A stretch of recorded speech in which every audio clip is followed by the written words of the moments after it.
उत्तर प्रदेश के श्यामपुर में हरिदास त्रिपाठी नाम के एक मशहूर बिरयानी वाले रहते थे। जब वो एक दिन गंभीर रूप से बीमार पड़ गए तो उन्होंने हिसाब किताब में तेज मोहन और स्वाद पहचानने में माहिर सोहन को अपने पास बुलाया। बेटा मेरी बात ध्यान से सुनो। ये दुकान सिर्फ कमाई का जरिया नहीं है, ये एक भरोसा है जो लोगों ने हमारे खानदान पे किया है बेटा। लोग यहाँ सिर्फ बिरयानी खाने नहीं आते, अपनापन लेने आते हैं। अगर तुमने स्वाद और ईमानदारी से समझौता किया तो सब खत्म हो जाएगा बेटा, सब खत्म हो जाएगा। सोहन की आंखें भर आईं। उसने पिता का हाथ अपने हाथों में ले लिया। पापा, हम आपकी हर बात याद रखेंगे।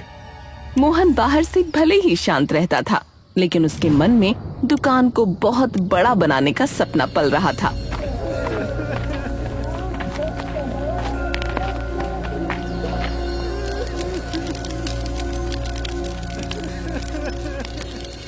पिता के गुजर जाने के बाद महत्वाकांक्षी मोहन को सोहन के पुराने ढंग से काम करना बिल्कुल पसंद नहीं आ रहा था।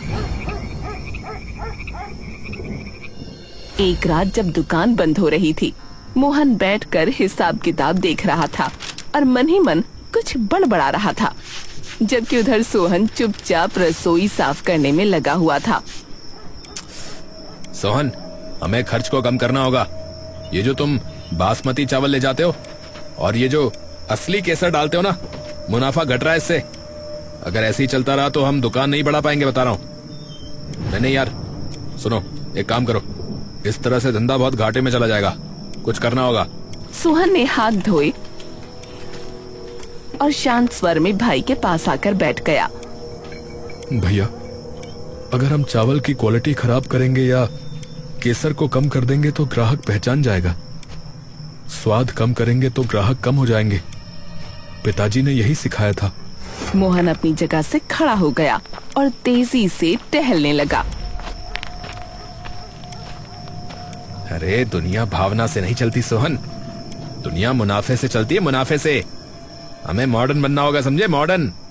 सजावट पर खर्च करना होगा, दिखना चाहिए यहाँ पर एसी, लाइट, तब जाकर ग्राहक ज्यादा पैसे देंगे, समझे? आजकल स्वाद के साथ साथ लोगों को अच्छा माहौल चाहिए। हाँ, थोड़ा गाना वाना बजना चाहिए, तब होता है। सोहन ने पहली बार थोड़ा कठोर होकर जवाब दिया। उसकी आवाज में दर्द था। मुनाफा जरूरी है भैया, लेकिन भरोसा, उसका क्या? एक बार भरोसा टूट गया तो वापस नहीं आता। बिजनेस बढ़ाने को लेकर भाइयों में बहस हुई। मोहन बदलाव चाहता था और सोहन सादगी। तनाव के कारण घर दुकान का माहौल खराब हुआ और ग्राहकों ने भी इसे महसूस किया। अंततः दोनों अलग हो गए। श्यामपुर में ये खबर आग की तरह फैल गई कि त्रिपाठी भाइयों ने अलग होने का फैसला कर लिया है। मोहन ने मुख्य बाजार में आलीशान दुकान खोली, तो सोहन ने ठीक उसी के सामने वाली गली में अपनी सादी सी दुकान। सावित्री ने एसी की हवा खाते हुए अपनी महंगी साड़ी संभाली। आखिरकार मोहन, अब देखो कैसे शहर के रईस और बड़े लोग यहाँ आते हैं। सोहन की उस बदबूदार गली में कौन जाएगा? यहाँ सब कुछ प्रोफेशनल होगा। उधर सोहन की छोटी सी दुकान में सादगी थी, लेकिन खुशबू वही पुरानी थी। राधा ने रसोई की सफाई करते हुए सोहन के कंधे पर हाथ रखा। सोहन, छोटी दुकान हो सकती है, लेकिन दिल बड़ा होना चाहिए।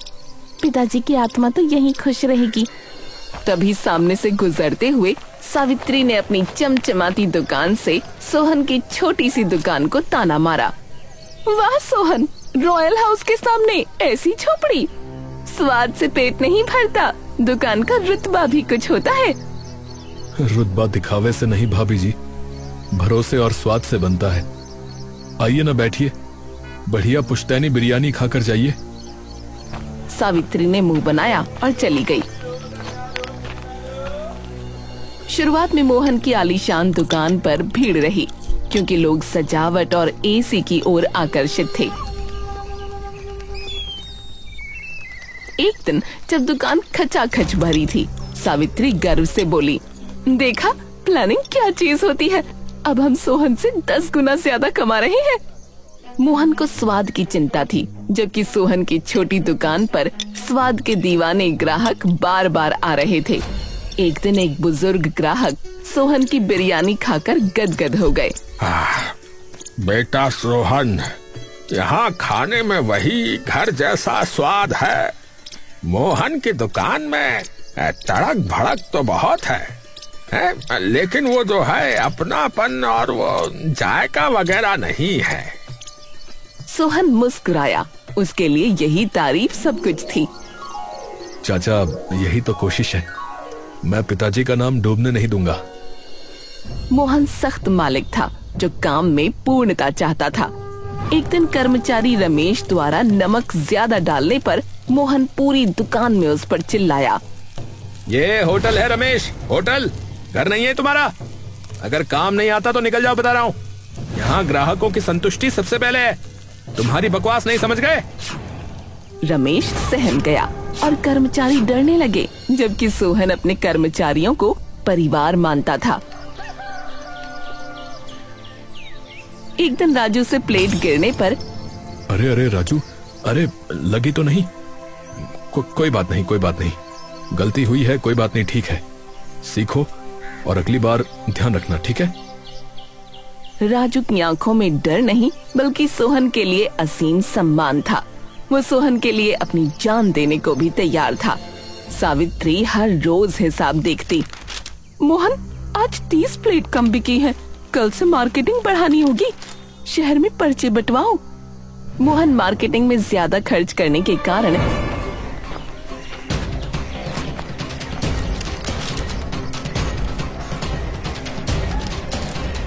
घाटे में रहने लगा, जबकि राधा रसोई में मदद करने के साथ साथ जरूरतमंदों का भी ध्यान रखती थी।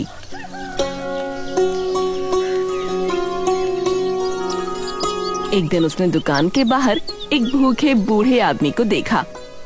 सोहन, देखो वो बूढ़ा आदमी, उसे खाना दे दो, पैसे की चिंता मत करो। सोहन ने बिना सोचे प्लेट भर दी और उस बूढ़े आदमी को प्यार से खिलाया। राधा की ये दयालुता सोहन के लिए और भी ग्राहक ला रही थी, क्योंकि लोग जानते थे कि सोहन नेक इंसान है। अचानक शहर के इंस्पेक्टर अपनी जीप लेकर मोहन और सोहन की दुकान के सामने रुके। मोहन के उन्हें रसोई की सफाई को लेकर शिकायत मिली थी। सोहन की साफ सुथरी दुकान और रसोई की इंस्पेक्टर ने तारीफ सुनी थी। सोहन जी, छोटी जगह लेकिन साफ नीयत, आपका स्वाद और सफाई दोनों लाजवाब है, रिपोर्ट उत्कृष्ट है। सोहन की तारीफ पूरे शहर में फैल गई। मोहन अपनी चमचमाती दुकान में बैठा ये सब सुन रहा था। तभी इंस्पेक्टर आकर मोहन से बोला,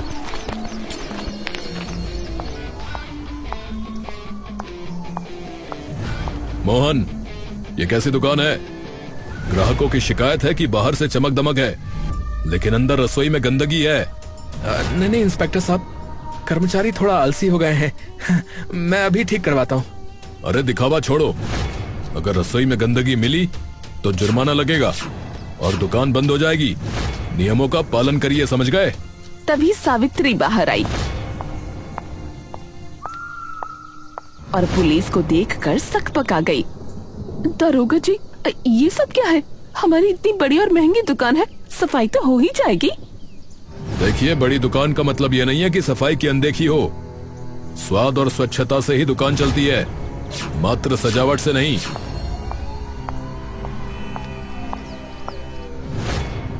पुलिस के जाने के बाद मोहन और सावित्री दोनों सन्न रह गए। सोहन, जो ये सब देख रहा था, अपनी दुकान से निकलकर भाई के पास आया।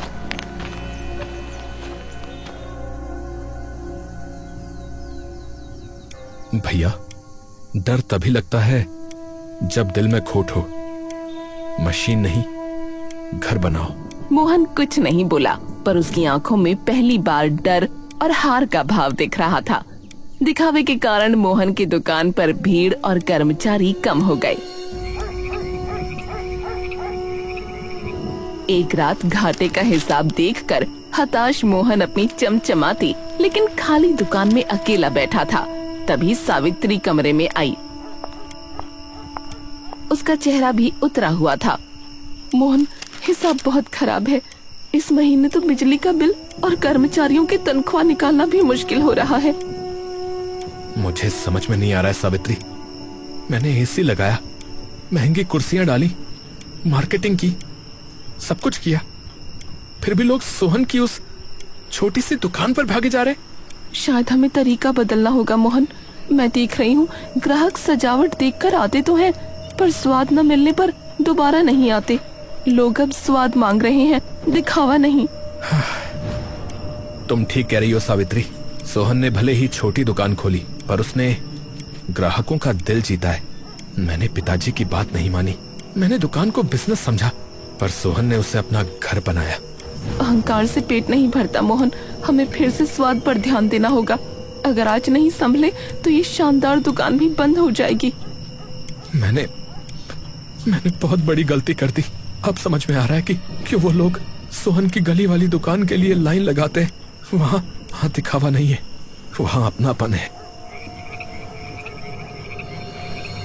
अगली शाम मोहन अपनी आलीशान दुकान से निकलकर सोहन की छोटी दुकान के पास पहुंचा। वहाँ का नजारा देखकर वो दंग रह गया। सोहन की दुकान पर ग्राहकों की भीड़ थी, लेकिन सब कुछ बड़े सुकून से चल रहा था। सोहन मुस्कुराकर ग्राहकों को बिरयानी परोस रहा था और उसके कर्मचारी भी खुशी खुशी काम कर रहे थे। सोहन भाई, आपकी बिरयानी का स्वाद तो बिल्कुल हरिदास जी के जमाने का है। घर जैसा लगता है यहाँ आकर। अब ये सब आप लोगों का प्यार है भाई साहब, और कुछ नहीं। अरे छोटू, पानी दो इनको। मोहन की ये सब देखकर आंखें भर आईं। उसे अपने पिता की बात याद आई। दुकान मशीन से नहीं, ग्राहकों के भरोसे से चलती है बेटा। मोहन समझ गया कि उसने सिर्फ सजावट की मशीन बनाई थी, जबकि सोहन ने एक अपनापन भरा घर। तभी सोहन की नजर मोहन पर पड़ी। वो तुरंत उसके पास आया।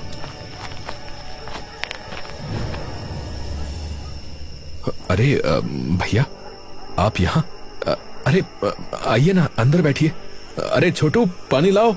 नहीं सोहन, मैं तो बस देख रहा था भाई।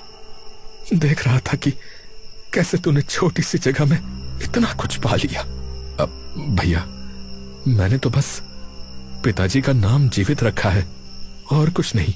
मैंने बहुत बड़ी भूल कर दी सोहन। मैंने बहुत बड़ी भूल कर दी। मैंने स्वाद को छोड़ दिया और सिर्फ दिखावे के पीछे भाग गया। तूने साबित कर दिया भाई कि बिजनेस से बड़ा रिश्ता होता है ग्राहक और दुकानदार का रिश्ता। भैया, एक बात कहूं, दुकान अलग अलग हो सकती है, लेकिन हम तो भाई हैं। पिताजी भी यही चाहते थे कि हम साथ में रहें भैया। मोहन ने सोहन के हाथ थाम लिए।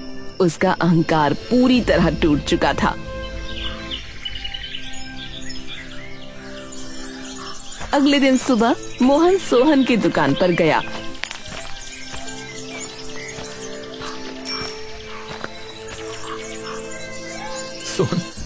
सोहन, मुझे माफ कर दे।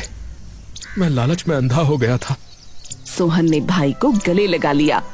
भैया, ये कैसी बातें कर रहे हो आप? आप मेरे बड़े भाई हो।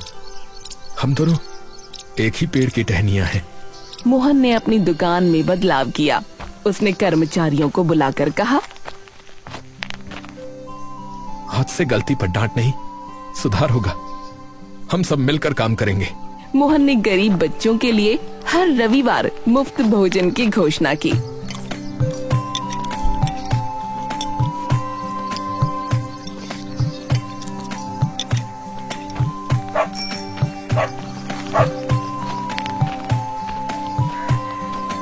सावित्री भी बदली। उसने अब सजावट की जगह भोजन की गुणवत्ता पर ध्यान देना शुरू किया। श्यामपुर कस्बे की हवा में अब दोनों दुकानों से बिरयानी की सौंधी खुशबू एक साथ उठ रही थी।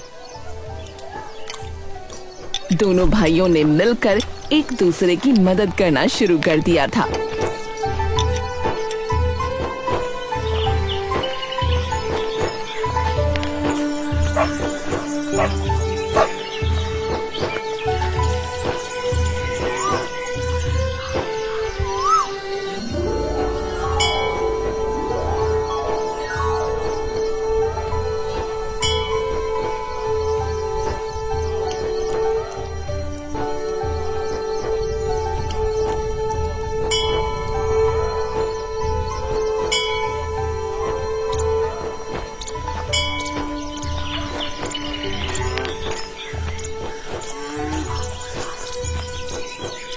त्योहार के दिन दोनों परिवार साथ।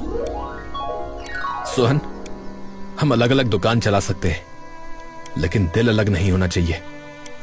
पिताजी की भी यही सीख थी कि व्यवसाय तो आते जाते रहते हैं, पर भाईचारा रह जाता है। बिल्कुल भैया, मेहनत अलग हो सकती है, लेकिन ईमानदारी एक ही होनी चाहिए। अब ग्राहक भी खुश हैं और हम भी।